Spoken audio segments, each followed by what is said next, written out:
I hope आप सब join कर चुके हैं कॉल और सभी सेटल हो चुके हैं अपनी अपनी जगहों पे। और आप लोग सब अपना वीडियो ऑन कर लीजिए।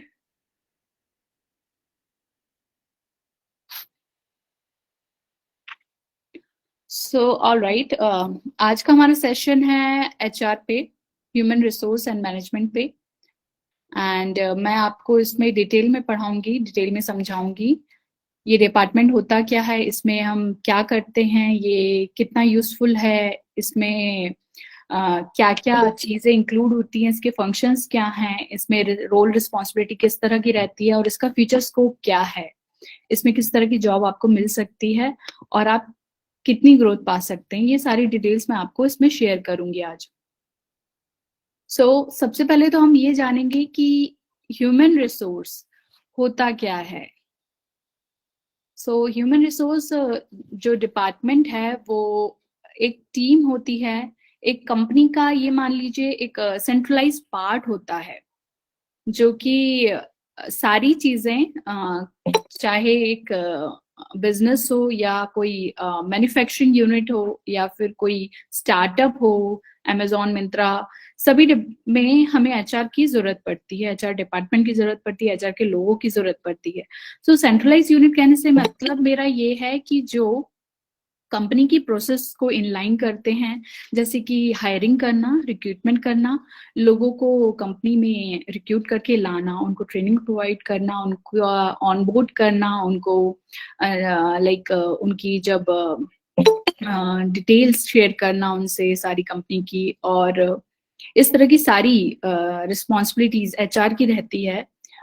डिफरेंट डिफरेंट टाइप के रोल्स रहते हैं यहाँ पे, और काफी बड़ा डिपार्टमेंट भी रहता है बड़ी कंपनीज में, और छोटी कंपनीज में ये कम लोगों के साथ भी वर्क करता है department. So human resource means कि ह्यूमन एज अ रिसोर्स, जो कंपनी में जो लोग हैं वो कंपनी के लिए रिसोर्स की तरह वर्क करते हैं, चाहे कंपनी छोटी हो चाहे बड़ी हो। पर कोई भी प्रोसेस ऑपरेट करने के लिए आपको ह्यूमन यानी कि लोगों की जरूरत पड़ती है, चाहे वो आईटी बिजनेस हो चाहे नॉन आईटी। लोगों के बिना हम ऑर्गेनाइजेशन में वर्क नहीं कर सकते, ऑर्गेनाइजेशन हमारे थ्रू काम करती है, अपनी प्रोसेसेस इनलाइन करती है, और जो भी उनका फ्यूचरिस्टिक गोल रहता है उसको हमारे थ्रू अचीव करती है।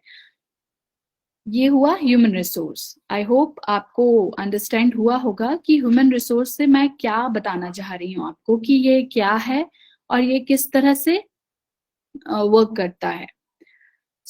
एक एग्जांपल लेती हूँ मैं रियलिस्टिक, कि ह्यूमन रिसोर्स है क्या। सपोज जैसे आपके यहाँ शादी है कोई, ठीक है, तो शादी में कोई भी एक बंदा या कोई भी आपके परिवार को कोई भी एक सदस्य सारी चीजें देखता है, सारी चीजों का देखभाल करता है, जैसे खाना हो गया, बैंड हो गया, डेकोरेशन हो गया, लोगों का लाना जाना और इस तरह की चीजें। तो वो जो एक पर्सन रहता है ना, वो ह्यूमन रिसोर्स है किसी कंपनी के लिए, जो उस कंपनी के लिए इतना हेल्पफुल रहता है कि वो सारी चीजों को कंपनी तक पहुंचाता है, उन लोगों को लाता है जो कंपनी को जरूरत है, जिनकी जिन जिन डिपार्टमेंट में जरूरत है, और उन सारी प्रोसेस को सुचारू रूप से चलने के लिए रिस्पॉन्सिबिलिटी लेता है। तो ये वो एक इंसान है जो शादी में मेन रहता है, उस तरह का है ये ह्यूमन रिसोर्स। और दूसरा एग्जांपल हम ऐसा ले सकते हैं ह्यूमन रिसोर्स का, कि जैसे कंप्यूटर है, कंप्यूटर में सीपीयू मेन यूनिट रहती है, उसी के थ्रू कंप्यूटर वर्क करता है। ये सब हमने देखा समझा है कि सीपीयू के थ्रू ही कंप्यूटर वर्क करता है। उसी तरह से जो ह्यूमन रिसोर्स डिपार्टमेंट है वो सारी जगहों से मीन्स ऐसे लूप की तरह अटैच रहता है, ऐसे ऐसे ऐसे, तो सारे डिपार्टमेंट्स को कनेक्ट करता है। अब डिपार्टमेंट से मेरा कहने का मतलब क्या है, एचआर डिपार्टमेंट के अलावा और कौन से डिपार्टमेंट रहते हैं किसी कंपनी में। आपने सेल्स की क्लास ली है तो सेल्स एक डिपार्टमेंट हो गया। एक डिपार्टमेंट होता है परचेज, जहां से क्रय मीन्स खरीदी होती है कुछ भी कंपनी में। दूसरा हो गया जैसे फाइनेंस हो गया, अकाउंट्स हो गया, आपका कोई मेन क्वालिटी वाला डिपार्टमेंट हो गया, या आपकी जो सर्विस, जो भी सर्विस है या प्रोडक्ट की बिजनेस है या कोई भी ऑर्गेनाइजेशन है, तो वो सारे विभागों के साथ चलता है। तो ह्यूमन रिसोर्स बीच में रहता है और ये सारे लूप में डिपार्टमेंट्स को एक तरह से वो मैनेज करता रहता है। और इन सारे डिपार्टमेंट्स में जो लोग हायर होते हैं वो भी ह्यूमन रिसोर्स ही हायर करता है।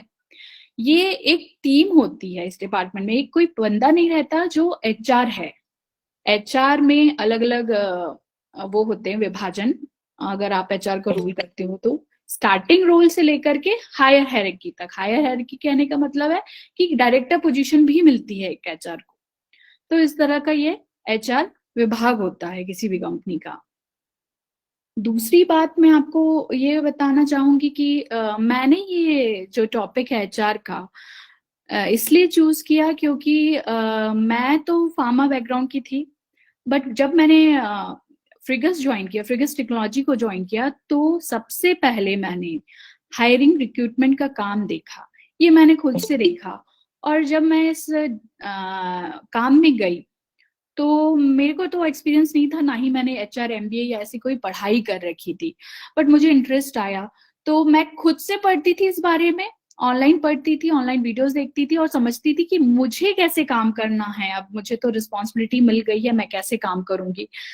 मैंने हायरिंग के लिए समझा कि क्या क्या जरूरत रहती है, हम लोग कंपनी तक इंटरव्यू के लिए कैसे बुलाते हैं, इंटरव्यू होने के बाद आगे क्या प्रोसेस होती है, और प्रोसेस होने के बाद वो बंदा हमारी कंपनी के साथ या कोई किसी भी ऑर्गेनाइजेशन के साथ लंबे समय तक काम करे, इस बात की जिम्मेदारी एचआर लेता है जब वो हायरिंग करता है।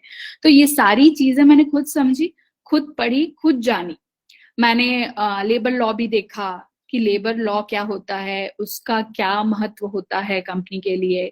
उसके अलावा आपके जो बेनिफिट्स होते हैं, बेनिफिट से मतलब है मेरा कि आपका सैलरी स्टेटस कैसे बनता है, पूरा सैलरी पैकेज कैसे क्रिएट होता है, उसमें आपका पीएफ, ग्रेजुइटी, इन सब का रोल क्या रहता है, और ये कब कब जरूरत पड़ते हैं आपके पूरे जॉब लाइफ में।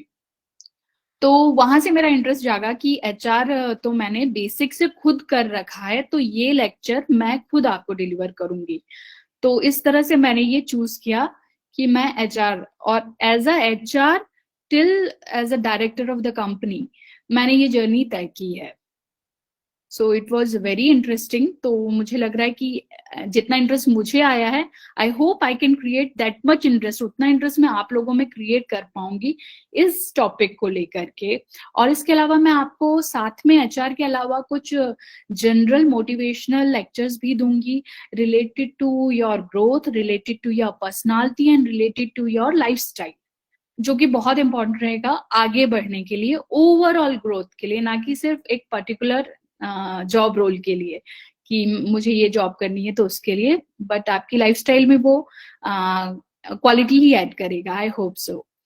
सो ये तो था पूरा एचआर का सिंपल एक्सप्लेनेशन जो मैंने आपको दिया, और मेरी जर्नी आपसे मैंने शेयर की। अब मैं आपको दिखाती हूँ कि एकेडमिक्स वाइज एचआर में क्या क्या इंक्लूड होता है, थ्योरेटिकल इंक्लूड क्या क्या होता है। मैं आपसे स्क्रीन शेयर करती हूँ।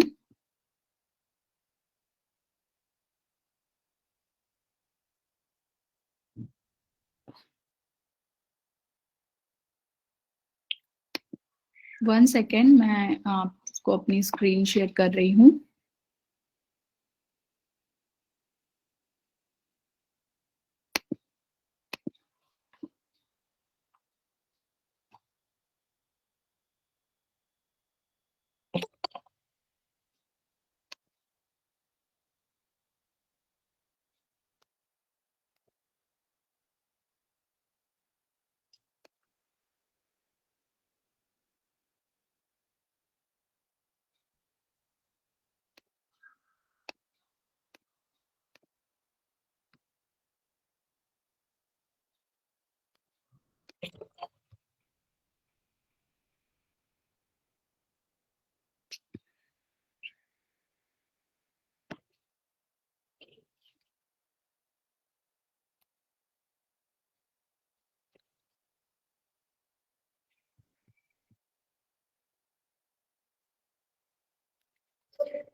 You should explain.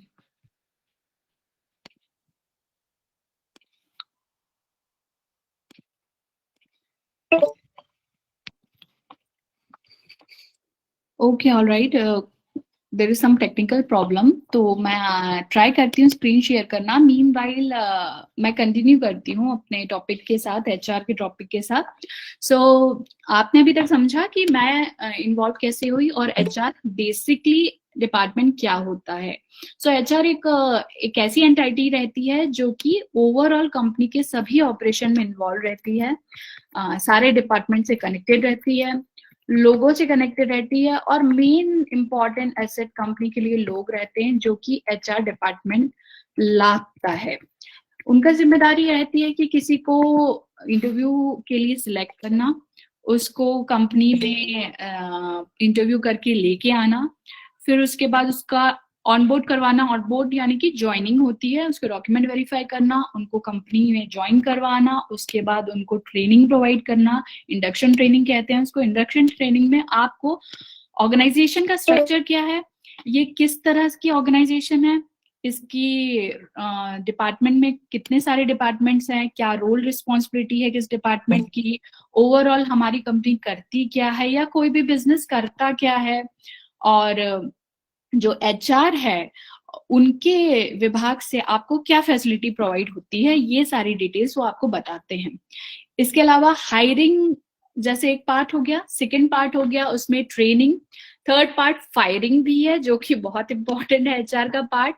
कंपनी में एचआर आपको लेता भी है और आपको फायर भी कर सकता है अगर आप कोई भी लॉ रूल रेगुलेशन ब्रेक करते हो कंपनी के, तो आप इस डिपार्टमेंट में ये सारी सीरियसनेस आपको मिलेगी देखने को। और तीसरा इसमें मोटिवेशन इंस्पिरेशन ट्रेनिंग भी प्रोवाइड करता है ताकि लोग उन कंपनी में कंपनी को पॉजिटिव वे में कंपनी के साथ काम करें, उनको एम्प्लॉयज को पॉजिटिव एनवायरनमेंट मिले, ये इंश्योर एचआर विभाग करता है।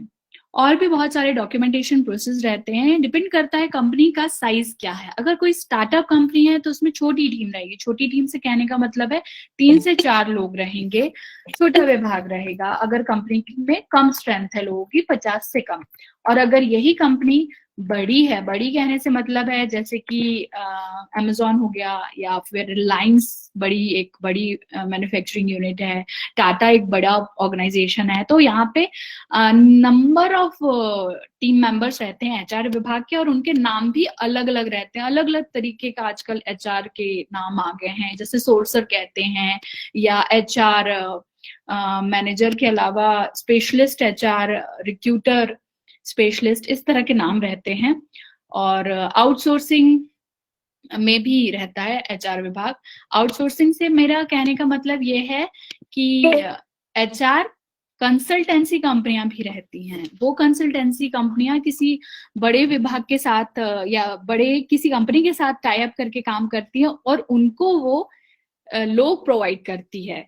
तो एचआर कंसल्टेंसी भी अपने आप में एक बिजनेस है, एक कंपनी है जो कि लोगों को दूसरी कंपनी को प्रोवाइड करती है, उनका सीवी सिलेक्ट करके, उनको एडवर्टाइज करके सीवी सिलेक्ट करती है, लोगों को चुनती है और सही लोगों को सही कंपनी के साथ कनेक्ट करती है। तो ये हो गई एक एचआर कंसल्टेंसी कंपनी।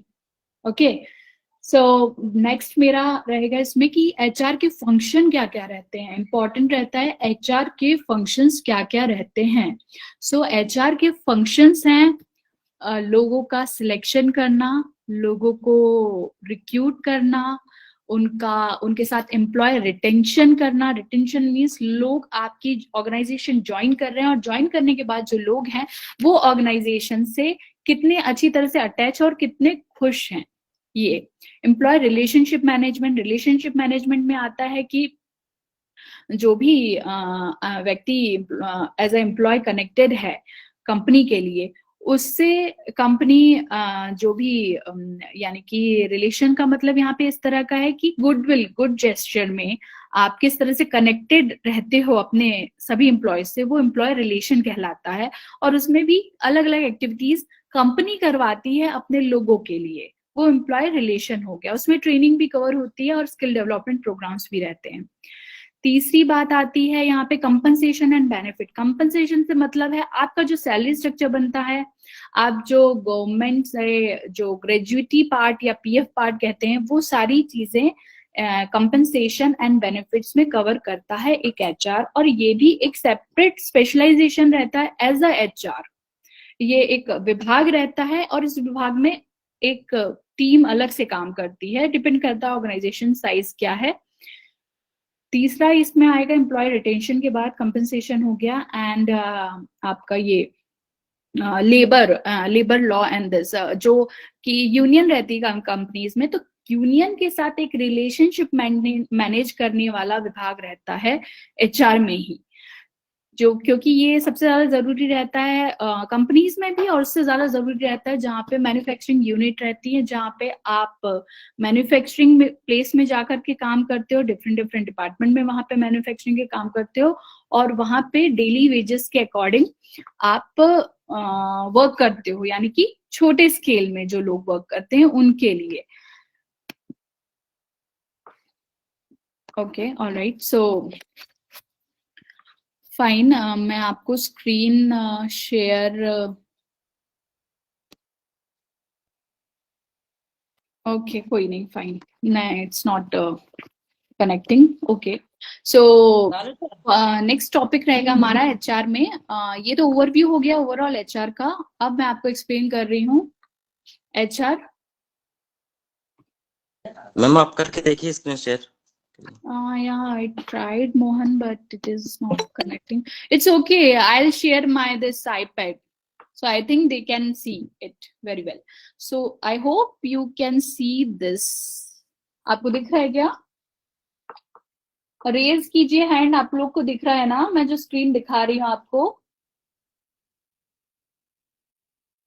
सो मेजरली पार्ट पे हम आते हैं एचआर में, क्या की रिस्पॉन्सिबिलिटीज रहती है एचआर की। ओके, ऑल राइट, ओके, ठीक है, आप सबको दिख रहा है। सो मैं यहां से शुरू करती हूँ।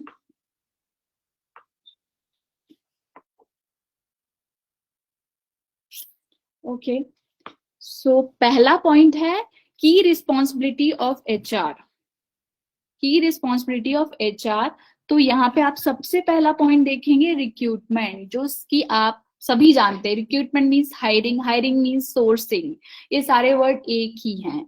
सोर्स करना यानी कि कोई भी विभाग को अगर कोई एम्प्लॉय की जरूरत है, कोई भी विभाग, सेल्स हो गया, एचआर का खुद का डिपार्टमेंट हो गया, उसके बाद फाइनेंस हो गया, आपके दूसरे इंपॉर्टेंट डिपार्टमेंट्स हो गए, सेल्स के अलावा परचेज में हो गया, अकाउंटिंग में हो गया, तो एचआर डिपार्टमेंट रिक्रूट करेगा। इवन कंपनीज में, मैन्युफैक्चरिंग यूनिट में भी जो हमें जो लेबर एसोसिएशन रहती है उनसे भी कांटेक्ट करके हायरिंग, जो पेरोल के लोग रहते हैं उनको एचआर ही करता है। तो रिक्रूटमेंट एक अपने आप में बहुत लंबा बड़ा प्रोसेस है, जो मैं आपको इलोबरेट करके आगे अलग से भी क्लास में बताऊंगी, क्योंकि ये यहाँ से स्टार्ट होता है कि हम कैसे जॉब अप्लाई करते हैं और हमें एचआर कैसे सिलेक्ट करता है। रिक्रूटमेंट वो दोनों प्रोसेस है कि हम कैसे अप्लाई कर रहे हैं और हमें एचआर कैसे सिलेक्ट कर रहा है उस जॉब रिक्वायरमेंट के अकॉर्डिंग, जो कि एडवर्टीजमेंट में हमने देखी है, या हमें कहीं पेपर से पता चली, या डिजिटल मार्केटिंग के थ्रू हमें पता चली है, या हम कंपनी में प्लेसमेंट में जा रहे हैं, राइट? तो वो सारी जगह पे एचआर ही वर्क करता है रिक्रूटमेंट में। तो रिक्रूटमेंट एक पार्ट है एचआर की रिस्पॉन्सिबिलिटी का। दूसरा आएगा इंडक्शन। जब आपका रिक्रूटमेंट किसी कंपनी में हो जाता है, रिक्रूटमेंट मीन्स किसी कंपनी में आपकी सिलेक्शन हो जाता है, आपकी भर्ती हो जाती है, तो हम इंडक्शन करते हैं। इंडक्शन एचआर विभाग करता है। वो आपको कंपनी में आपको ऑनबोर्ड करेगा, ऑनबोर्ड यानी कि लेके आएगा, वहां पे आपको डेजिग्नेशन, आपकी जगह बैठने की, ये सब बताएगा, आपको ट्रेनिंग देगा, जो उनकी जनरल पीपीटी रहेगी कि हमारी ऑर्गेनाइजेशन क्या है, कैसे काम करती है, इसमें किस तरह के विभाग हैं, और लोगों को आपसे परिचय करवाएगी, और फिर उसके बाद आप अपना काम शुरू करते हो उस कंपनी में। ये हो गया इंडक्शन।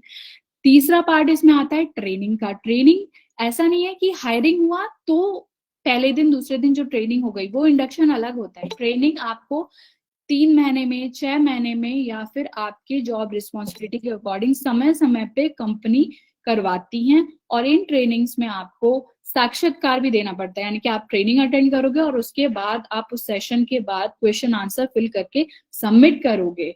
और वो क्वेश्चन आंसर सबमिट करना और ये पूरा प्रोसेस फॉलो करना इसलिए जरूरी रहता है क्योंकि उससे आपका आगे का जो ग्रोथ है, या तो आपका प्रमोशन या तो आपकी सैलरी बढ़ना, ये सब ट्रेनिंग के रिजल्ट्स पे डिपेंड करता है। इसलिए ट्रेनिंग तीसरा बहुत इंपॉर्टेंट पार्ट रहता है एचआर विभाग का। फिर असेसमेंट आ गया। असेसमेंट यानी कि ट्रेनिंग का असेसमेंट अलग होता है, पर जब आप किसी कंपनी में काम करते हो तो आपने एक साल काम कर लिया, अब आपका दूसरा साल स्टार्ट हो रहा है, तब उस वक्त जब आपका पहला साल पूरा होता है, या कंपनी का एनुअली जो एनुअल सर्कल रहता है, कई कंपनीज मार्च ही रहता है हमारे इंडिया में, तो मार्च से पहले लोगों का इंक्रीमेंट करती है, यानी कि उनको बोनस देती है या उनको प्रमोशन देती है, उनकी सैलरी बढ़ाती है। वो असेसमेंट भी एचआर विभाग के द्वारा होता है। इसमें एक फॉर्म जनरेट किया जाता है जिसको केआरए बोलते हैं। केआरए फॉर्म को फिल किया जाता है, वो आपके द्वारा ही किया जाएगा, एचआर आपको शेयर कर देगा, और जिसके सबमिशन के बाद उसका असेसमेंट भी एचआर करके कंपनी को सबमिट करते हैं, ताकि आपके मैनेजर्स जो आपके डिपार्टमेंट के सीनियर्स हैं वो उस पर मार्किंग देते हैं और आपको हाइक बोनस ये कंपनी प्रोवाइड करती है अप्रूवल होने के बाद। फिर पांचवी चीज इसमें आती है सैलरी एंड बेनिफिट। तो आपके जो सैलरी स्ट्रक्चर बनता है, जैसे आपकी हायरिंग हुई, आप एक कंपनी को ज्वाइन किए, तो आपका एक सैलरी स्ट्रक्चर बना। उसमें अलग तरह की कंपनी के अलग अलग तरह के सैलरी स्ट्रक्चर होते हैं। कई कंपनी जैसे स्टार्टअप्स हैं तो ओवरऑल सीटीसी आपको पूरा पे करती है, और कई जो ऑर्गेनाइजेशन है जो बड़ी हैं या फिर जो नई हैं या फिर और भी डिफरेंट डिफरेंट तरह के आपके स्कूल कॉलेजेस ऑफिस इस तरह के जो प्राइवेट सेक्टर हैं उसमें भी सैलरी की स्लिप बनती है। तो वो डिपेंड करता है उस ऑर्गेनाइजेशन के हिसाब से कि वो किस तरह से डिजाइन करते हैं उसको, उसमें कितना डिडक्शन रखते हैं। तो ये भी मैं आपको डिटेल में आगे क्लास में एक्सप्लेन करूंगी कि आपको जब हायरिंग होगी आपकी तो आपको वो सैलरी स्लिप कैसे समझनी है, उसमें क्या होता है और किस तरह की रहती है वो। सिक्स्थ आ गया हमारे पास वर्कर रिटेंशन। वर्कर रिटेंशन का मतलब है कि जो एम्प्लॉयज हैं उनका रिटेंशन, जो कि मैंने आपको पहले भी बोला था। एम्प्लॉय रिटेंशन से मतलब है कि एक एम्प्लॉय है जो कंपनी में काम कर रहा है, जिसका स्किल सेट अच्छा है और वो हमारे साथ लंबे समय तक काम करे, इसको भी इंश्योर एक एचआर विभाग करता है। उस व्यक्ति का परफॉर्मेंस देखना, ये सारा जो असेसमेंट हुआ, जो ट्रेनिंग हो, वो सब यहाँ आकर के कनेक्ट हो गया कि एक वर्कर रिटेंशन कैसे किया जाता है। तो उनको डिफरेंट एक्टिविटी में इन्वॉल्व करना, यहाँ पे जैसे अब बैंगलोर में देखा जाए या बहुत सारी टीयर वन सिटीज से कहने का मतलब है दिल्ली, मुंबई, इस तरह के शहरों में जो बड़ी कंपनियां हैं वो क्या करती हैं, लोगों को टीम एक्टिविटी के लिए बाहर लेके जाती हैं, किसी ऑर्गेनाइजेशन से, जैसे होटल गए या फिर रिजॉर्ट गए या फिर पिकनिक पे गए, तो वहां पे एक दूसरे से आपके कांटेक्ट अच्छे बने, अलग अलग एक्टिविटीज होती हैं। इस तरह की जो फन एक्टिविटीज हैं वो सारा एचआर डिपार्टमेंट करता है, वो एम्प्लॉय रिटेंशन के अंडर में आ जाता है। फिर पॉलिसी फॉर्मुलेशन। जैसे ही आप किसी कंपनी को ज्वाइन करते हो तो आपको बताया जाएगा या नहीं बताया जाएगा तो भी आप पूछेगा कि कंपनी पॉलिसी क्या है।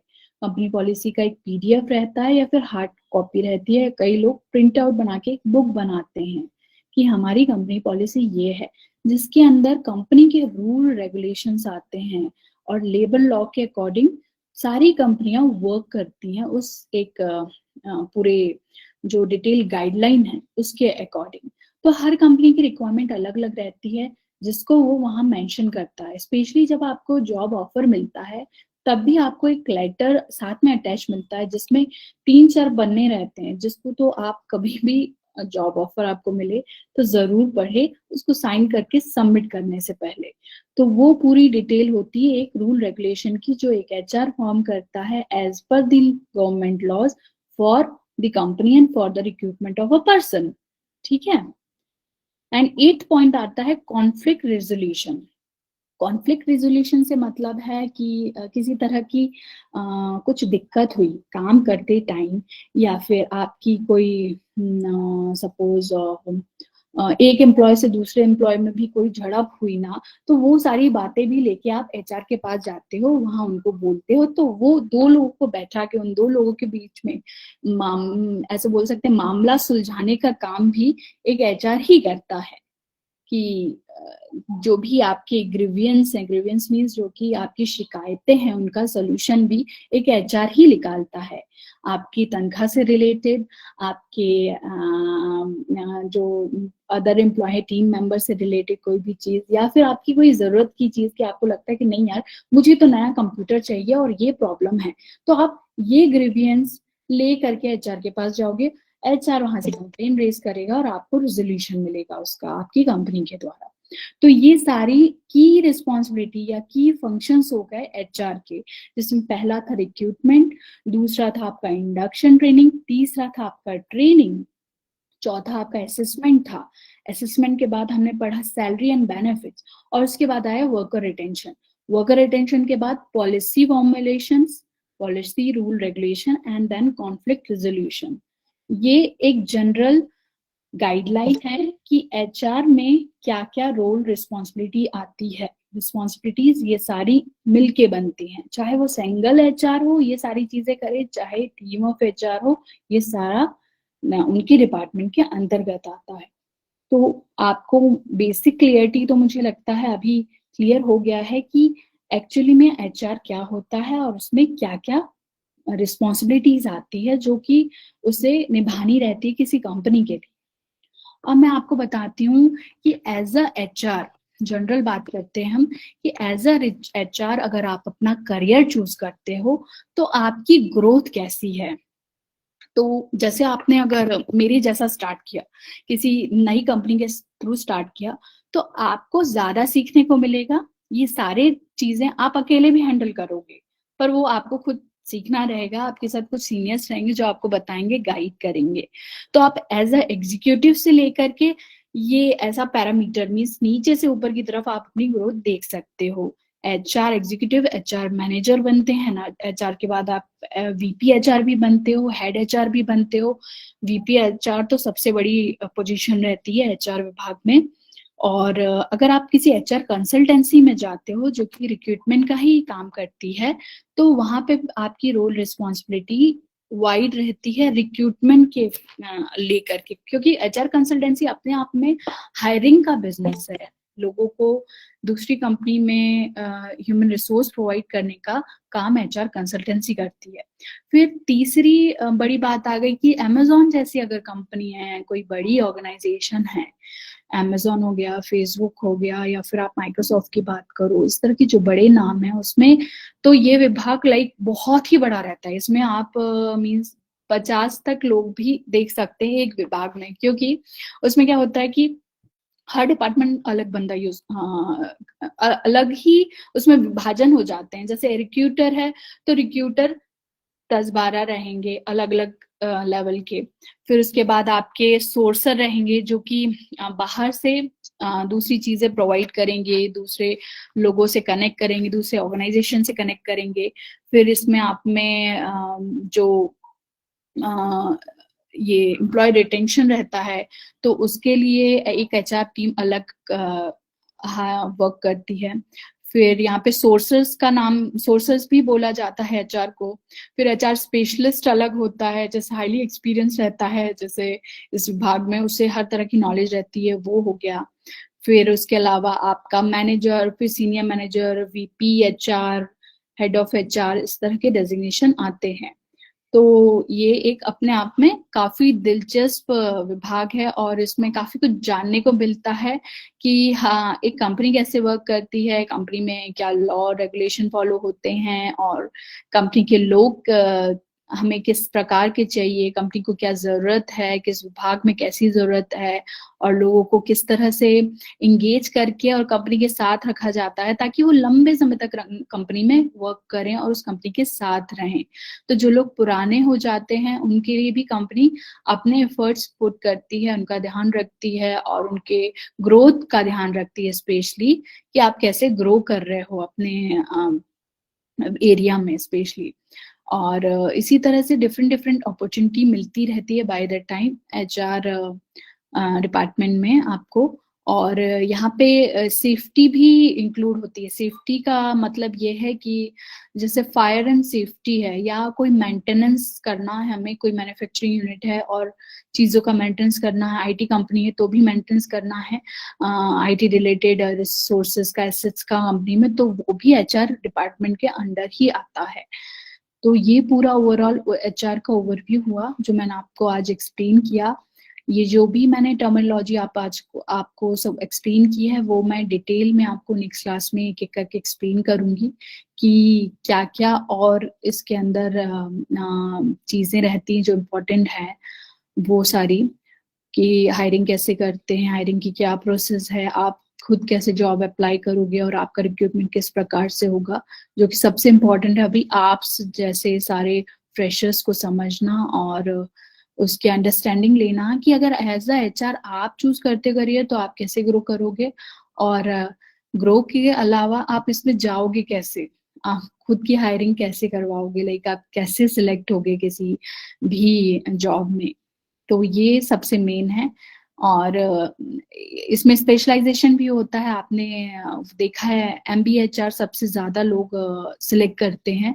आप कोई भी ग्रेजुएशन करने के बाद एमबीएचआर करें तो आप डायरेक्टली इस डिपार्टमेंट में जाने के लिए क्वालिफाई हो जाते हो, क्योंकि एक पर्टिकुलर स्पेशलाइजेशन इसलिए बनाया गया है करिकुलम में, एकेडमिक्स में, क्योंकि एक बहुत इम्पोर्टेंट विभाग रहता है एचआर। इम्पोर्टेंस तो आप समझे ही कि एक सेंट्रलाइज यूनिट है जिसके थ्रू सारा ऑर्गेनाइजेशन कनेक्टेड है, और वो उसकी फंक्शनिंग में, यानी कि उसको ऑपरेट करने में और कंपनी को उसकी ऊंचाई तक ले जाने में समय समय पर सहायता देता है। ऑलराइट, और ये काफी फ्रेंडली जॉब रहती है। इसमें ट्रैवलिंग भी मिलता है। जो लोग ट्रेनिंग प्लेसमेंट सुना होगा आपने कॉलेज में, आप सभी के कॉलेज में एक डिपार्टमेंट ट्रेनिंग प्लेसमेंट, वो भी एचआर डिपार्टमेंट का पार्ट है। जब कोई बड़ी कंपनी या इन्फोसिस हो गया, टाटा हो गया, या आपकी विप्रो हो गई, इस तरह की जो कंपनीज के नाम है इंडिया में, ये प्लेसमेंट लेके आती हैं आपके कॉलेजेस में। तो ये जो बंदे आते हैं, जो लोग आते हैं, जो आपका रिटर्न लेते हैं, जो आपका वर्बल लेते हैं, जो आपका ग्रुप डिस्कशन सुनते हैं और आपको आगे ले जाते हैं, वो हायरिंग के लोग होते हैं, एचआर डिपार्टमेंट के लोग रहते हैं, जिनका काम सिर्फ रिक्रूटमेंट का रहता है।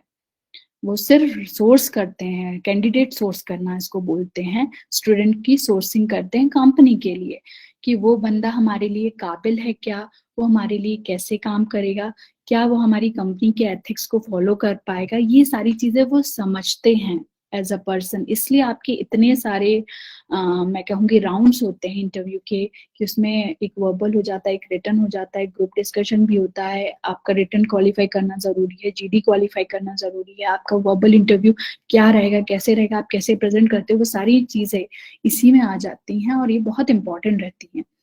तो इसमें लाइक ट्रैवलिंग जैसे मैंने बताया, तो जो लोग आते हैं वो ट्रैवल करके आते हैं, वो सारी एक्सपेंसेस कंपनी बियर करती है, कंपनी उनको भेजती है, उनका रहना रुकना, ये सारी चीजें कंपनी की जिम्मेदारी होती है।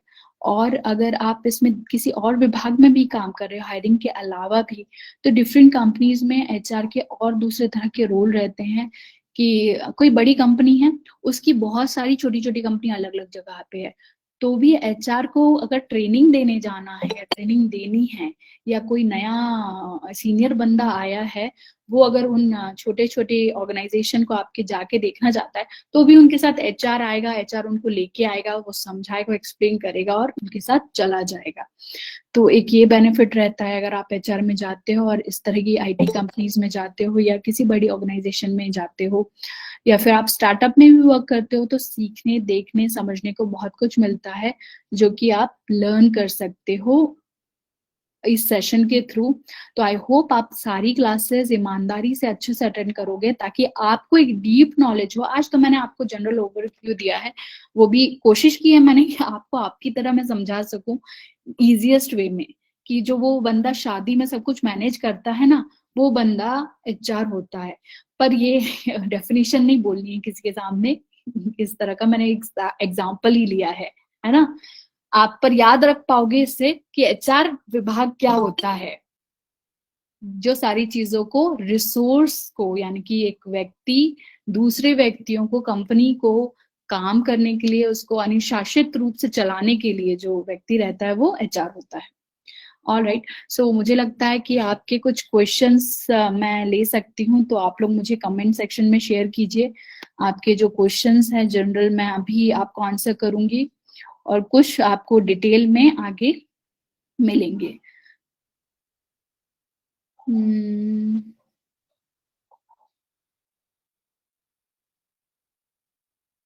मिनिमम क्वालिफिकेशन फॉर एचआर, तो एचआर के लिए देखिए आपको 12वीं सभी को पास करना है, लड़कियों को स्पेशली, लड़कियां एजुकेशन कंप्लीट करें, मेरा पहला इंपॉर्टेंट पॉइंट ये है। दूसरा, आप 12th करें, 12th के बाद आप ग्रेजुएट करें। ग्रेजुएट में प्रेफरेंस आप लीजिए कि आप अगर टेक्निकल यानी कि इंजीनियरिंग नहीं कर पा रहे हो तो बीपीए बीसीए तो करें एटलीस्ट, क्योंकि उसमें आपको कंप्यूटर की एक अच्छी नॉलेज होगी, क्योंकि एक एचआर के लिए कंप्यूटर बेसिक है, उसको कंप्यूटर आना चाहिए। दूसरा, आपका बोलने चालने का तरीका आना चाहिए। तो ग्रेजुएशन एक इम्पॉर्टेंट पार्ट हो गया। ये क्वेश्चन किसी ने पूछा था कि एचआर के क्वालिफिकेशंस क्या हैं, तो उनका आई होप आंसर हो गया है। आप एमबीए एचआर एडिशनल कर सकते हो, ये आप जॉब के साथ भी कर सकते हो अगर आप अभी नहीं कर सकते, क्योंकि वो आपका पोस्ट ग्रेजुएट हो जाएगा। तो क्वालिफिकेशन हो गया graduate. Second thing, post graduate MBA HR कर सकते हैं आप।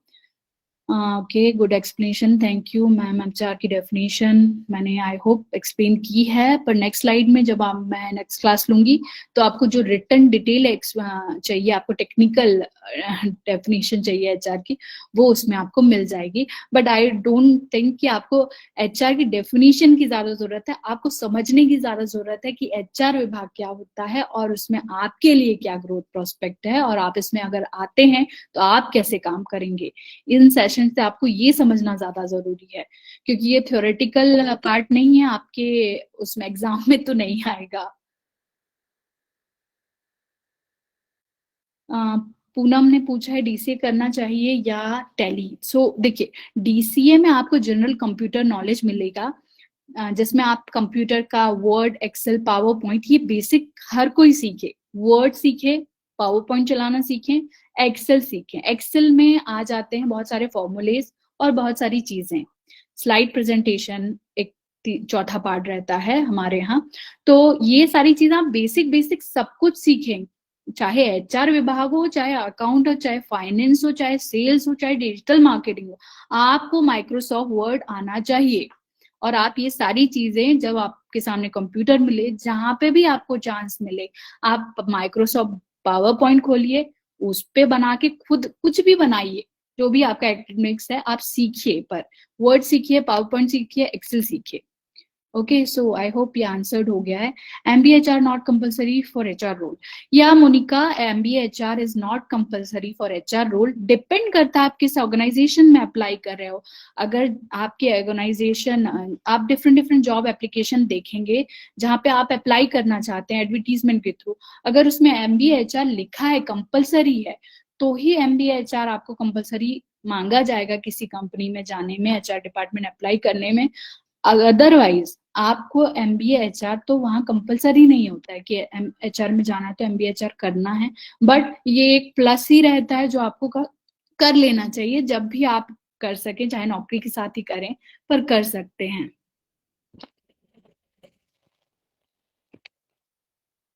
ये किसी का क्वेश्चन है, ma'am I graduated in mathematics honours computer science subsidiary, so how I can become a part of HR department of my company.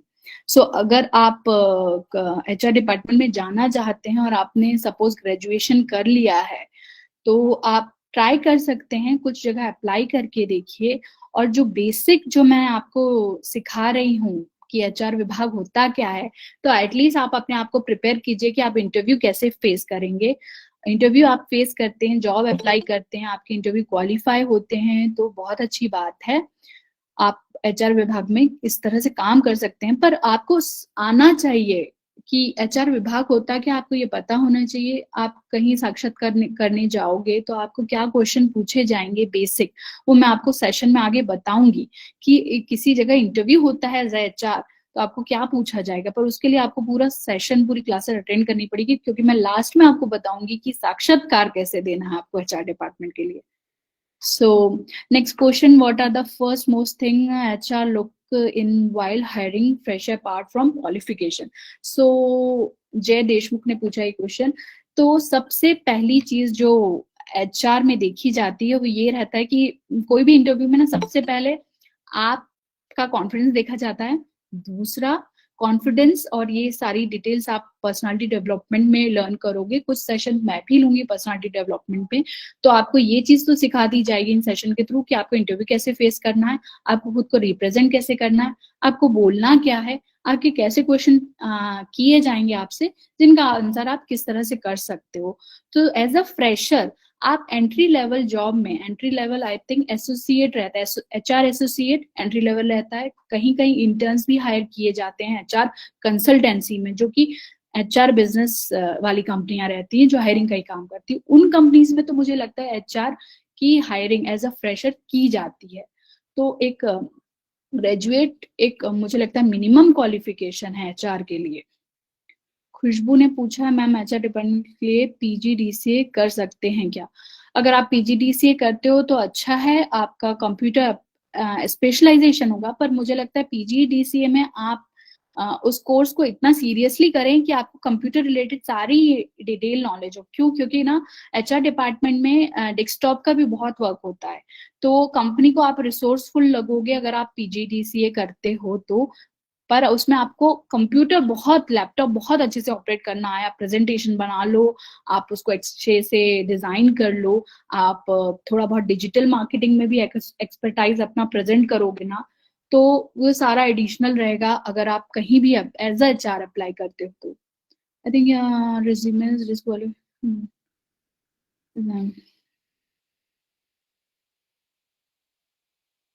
Okay. No, HR MBA is not a mandatory thing. What I can see and what I have experienced. किसी ने पूछा है कि HR MBA is compulsory? नहीं नहीं, HR MBA is not compulsory. Hiring में अगर कोई फ्रेशर है, सपोज कोई 10 साल एक्सपीरियंस है, तो 10 या 15 साल या 30 साल एक्सपीरियंस कोई बंदा है जो हमारी कंपनी में, मेरी कंपनी में एज ए HR अप्लाई कर रहा है, तो उस 30 सालों पहले ये कोर्स इंट्रोड्यूस नहीं हुआ था। As a HR MBA course इतने सालों पहले इंट्रोड्यूस नहीं हुआ था। तो अगर कोई बंदा एक्सपीरियंस्ड है तो मेरे जैसा व्यक्ति तो एक्सपीरियंस को प्रेफर करेगा कि भाई ये बंदा काम का है, इसको नॉलेज है, इसको स्किल सेट है, इसको तजुर्बा है, और ये HR का काम मेरी कंपनी में तो अच्छा करेगा। तो मुझे नहीं लगता कि HR MBA या पर्टिकुलर HR में कोई स्पेसिफिक क्वालिफिकेशन नेसेसरी है। ये किसी का क्वेश्चन था जिन्होंने पूछा था कि MBA HR के बगैर लेंगे नहीं किसी कंपनी में, तो ऐसा नहीं है। बट एंट्री लेवल जॉब, यहाँ फ्रेशर्स की बात की जा रही है, तो एंट्री लेवल जॉब में आपको विदाउट MBA HR लिया जा सकता है कंपनी में। अपार्ट आप मैनेजर में नहीं अप्लाई कर रहे हो, आप vice president, director, senior manager की पोजीशन पे आप अगर अप्लाई करने लगे विदाउट एनी एक्सपीरियंस, तो आपको कंपनी नहीं एंटरटेन करेगी, आपको शायद इंटरव्यू भी ना हो उस सिचुएशन। पर ये फ्रेशर्स की बात हो जा रही है, स्टूडेंट्स की बात हो रही है, तो उसमें आप अप्लाई कर सकते हैं और आपको जॉब मिल सकती है। क्योंकि मेरे तो खुद कजिन्स हैं जिन्होंने इंजीनियरिंग किया और HR विभाग में आज सोर्सिंग का काम कर रहे हैं। सोर्सिंग यानी कि लोगों को रिक्रूट करने का काम कर रहे हैं दूसरी कंपनीज के लिए। तो ये था ये आंसर। और is motivation in HR, rule of motivation in HR। शीतल, आपका क्वेश्चन नहीं समझ में आ रहा। Rule of motivation in HR तो मैं नहीं समझ पा रही हूँ, क्योंकि मोटिवेशन तो एक HR डिपार्टमेंट का पार्ट रहता है, जो वो लोगों को कंपनी के साथ वर्क करने के लिए, लोगों को पॉजिटिव एटीट्यूड देने के लिए, खुश रखने के लिए डिफरेंट डिफरेंट प्रोग्राम लॉन्च करते हैं और गेस्ट लोगों को बुलाते हैं ताकि वो एक मोटिवेशन लेक्चर डिलीवर करे। और खुद एक HR बहुत इंस्पायरिंग और मोटिवेटिंग रहता है अपने लोगों को इंस्पायर करने के लिए। तो ये HR की खुद में क्वालिटी रहती है कि वो कितना पॉजिटिव, इंस्पायरिंग और मोटिवेटिंग रहता है, ताकि उसकी टीम जब उसको देखे, जब वो कॉन्फिडेंस से उनसे बात करे, तो वो खुद इंस्पायर हो वहां काम करने के लिए, अपने काम के लिए और आगे अपनी ग्रोथ के लिए।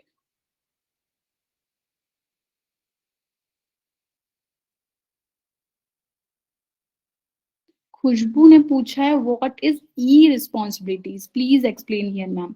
सो व्हाट, मैं जानना चाहूंगी खुशबू की what is E stand for here, E यानी कि क्या, आप क्या पूछना चाह रही हैं। एचआर की रिस्पॉन्सिबिलिटी तो मैं आपको अभी सेशन में एक्सप्लेन की हूँ, और नेक्स्ट सेशन में आप डिटेल में समझोगे कि ट्रेनिंग क्या है, इंडक्शन क्या है, सोर्सिंग क्या है, सैलरी बेनिफिट क्या है, ये सारी रोल रिस्पॉन्सिबिलिटी ही होती है एचआर की।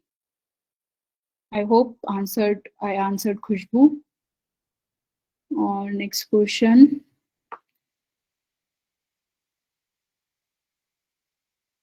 Any other question. I hope मैंने ज्यादातर क्वेश्चंस का आंसर दे दिया है। और एक और क्वेश्चन आया है, if I have 4 year sales experience operation experience then I can select HR department. Sales and operation का मोनिका अगर आपको एक्सपीरियंस है तो जब आप इंटरव्यू फेस करोगे, अगर आपका जैसे अप्लाई आपने किया मोनिका किसी कंपनी में, और अगर सेल्स ऑपरेशन के बेसिस पे आपका सिलेक्शन हुआ इंटरव्यू के लिए, तो वेल एंड गुड है, तो आप डिपार्टमेंट चेंज कर पाओगे। पर अगर आप कंपनीज में अप्लाई करते हो और आपका इंटरव्यू के लिए सीवी नहीं उठाया जाता है सेल्स ऑपरेशन में, तो आई डोंट थिंक कि आप एचआर डिपार्टमेंट स्विच कर सकते हो, आपके कितने भी एक्सपीरियंस हो। आपको नॉलेज है तो बेहतर है, बट यही है कि आपका गुड लक काम करे डिपार्टमेंट चेंज करने में स्पेशली। एचआर रिस्पॉन्सिबिलिटी खुशबू मैं आपको एक्सप्लेन की हूँ, आई होप आपने सुना था मुझे। मैंने कहा था कि ट्रेनिंग इंडक्शन, मैंने स्क्रीन नहीं शेयर कर पाई थी, बट मैंने अपना टैबलेट दिखाया था आपको, जिसमें ट्रेनिंग था, इंडक्शन था, उसका आपका कंपनसेशन बेनिफिट था, आपका लेबर लॉ कवर होता है, आपका हायरिंग, इजी वे में समझो, हायरिंग, फायरिंग किसी को कंपनी से करना, उसकी ट्रेनिंग कंडक्ट करवाना, और उसको मोटिवेट इंस्पायर करके रहना, और उसके ग्रोथ को देखना, कंपनी में कंसिस्टेंट वे में वो वर्क कर पाए लंबे समय के लिए। ये मेन रिस्पॉन्सिबिलिटी रहती है किसी एचआर की, अपने लोगों को अपने साथ रखना, इजी वे में ये रिस्पॉन्सिबिलिटी है एचआर की। प्रवीण पूछ रहे हैं कि किस सब्जेक्ट में ग्रेजुएशन करें, तो देखिए एरिया ऑफ इंटरेस्ट आपको चूज करना है। ये जो ट्रेनिंग सेशन है ना प्रवीण, ये आप लोगों की सहूलियत के लिए हमने डिजाइन किया है, ताकि at the end of the session आप तय कर पाओगे प्रवीण खुद से कि आप ग्रेजुएट किस में करोगे 12वीं करने के बाद, और आप तय कर पाओगे कि आप नौकरी कहाँ कहाँ अप्लाई करने वाले हो, किस किस विभाग में आप कर सकते हो, वो आप तय कर पाओगे प्रवीण। ये तो मैं कह सकती हूँ 45 दिन आपको पर कंसिस्टेंटली ज्वाइन करना पड़ेगा session. Computer compulsory, yes yes computer compulsory है। कंप्यूटर से ज्यादा आज के जमाने में आप बिना कंप्यूटर के कोई भी नौकरी सुचा अच्छी ग्रोथ के लिए नहीं कर सकते। आप किसी जगह मैन्युफैक्चरिंग यूनिट में कुछ और काम कर सकते हो, बट अगर आपको एक व्हाइट कॉलर जॉब जिसे कहते हैं, एक अच्छी जॉब चाहिए ना, तो आपको कंप्यूटर आना चाहिए। जैसा कि आप तो देखते ही हो ना, आपने ग्राम पंचायत के जो भी लोग रहते हैं जो गवर्नमेंट से आते हैं क्लरिकल लेवल के, वो सारे कंप्यूटर जानते हैं, तो कंप्यूटर बेसिक है, आपको कंप्यूटर आना ही चाहिए किसी भी नौकरी के लिए, और ये आपके लिए बहुत अच्छा रहेगा आपका भविष्य बनाने के लिए, आप आगे तक बढ़ सकते हो। यस आई थिंक आलोक ने पूछा है कि मैं स्विच कर सकता हूँ क्या अगर मैं एज अ इंजीनियर डेवलपिंग का कोर्स कर चुका हूँ। हाँ ठीक है, आप कर सकते हैं। आप इंजीनियरिंग के बाद डायरेक्टली अप्लाई करके देख सकते हैं, या फिर आप एमबीए एचआर करते रहें और साथ में आप एचआर अप्लाई कर सकते हो Alok. So all right, I think आज का मेरा सेशन आपको अच्छे से डिलीवर हुआ और आपने नॉलेज गेन की है। सो नेक्स्ट सेशन आपका अब कल नहीं रहेगा, कल आपकी छुट्टी रहेगी, कल सेशन नहीं रहेगा हमारा, मंडे हमारा ऑफ रख रहे हैं हम लोग, और नेक्स्ट सेशन ट्यूसडे को रहेगा जो कि संकल्प सर आपका लेंगे। All right, so fine everyone, okay bye, good night, take care, see you in next session. और कंसिस्टेंसी ट्रेनिंग आप लोग करिएगा, तो आपको अपने आंसर अपने आप मिलते जाएंगे। Okay all right, bye, good night.